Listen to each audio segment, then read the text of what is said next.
that killed him also seemed to be inconsistent, both in terms of size and location.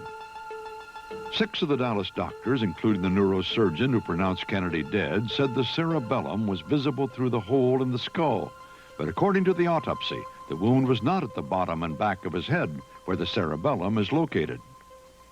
In fact, in this drawing, we see only a small entry wound at this location.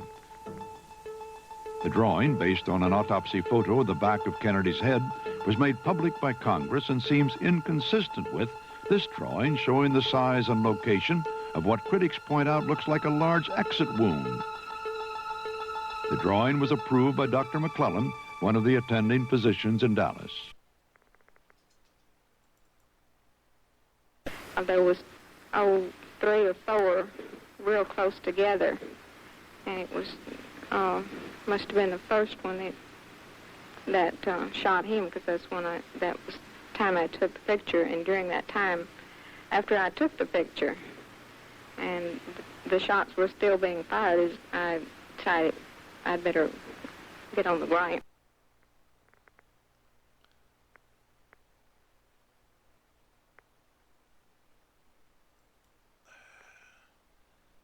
Here's another extreme close-up of that image done by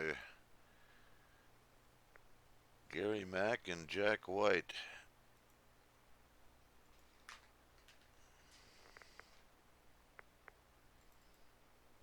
At best, confusing. Dr. Robert McClelland saw the wounds firsthand at Parkland Hospital in Dallas. The wounds are consistent, I think, not with the bullet having been fired from the 6th floor of the depository building from behind the president, but from somewhere around the Grassy Knoll or the Triple Underpass, somewhere in the front.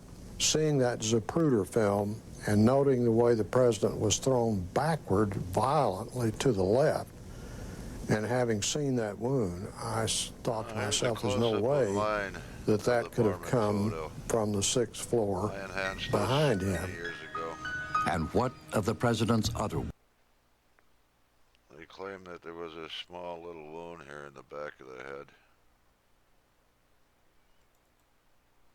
head. There was, 3 or 4.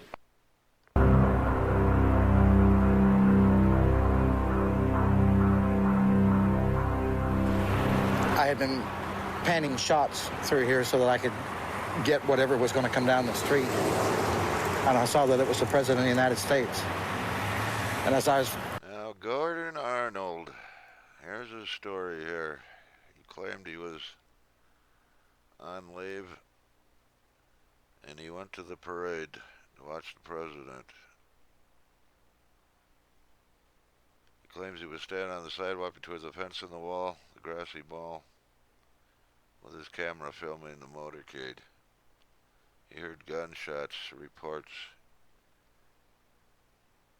and he hit the dirt. Now also in the Jack White, Gary Mack close-ups of the Mormon photo. This is what they claim is Arnold here to back up his story.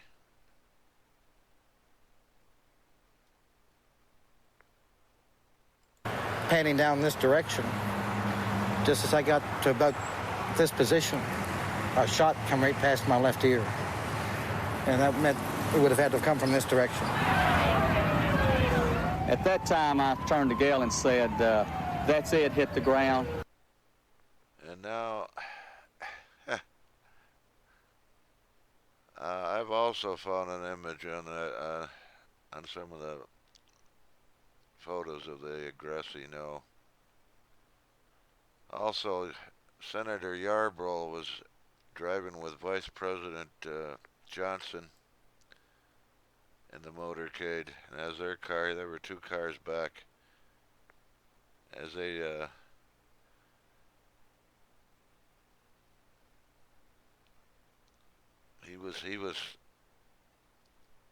my eye was tracked to the right, and I saw the man jump about 10 feet like an old-time tackle in football, land against the wall.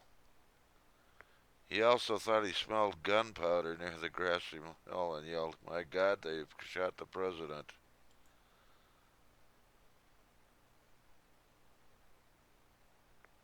And and Arnold says he hit the dirt. Now here's a close-up I've found. Between the fence, the side steps is her hair.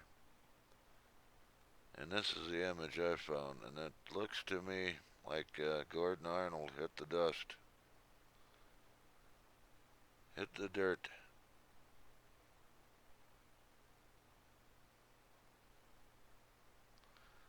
And if what he says is true, and that's him there, or the other image.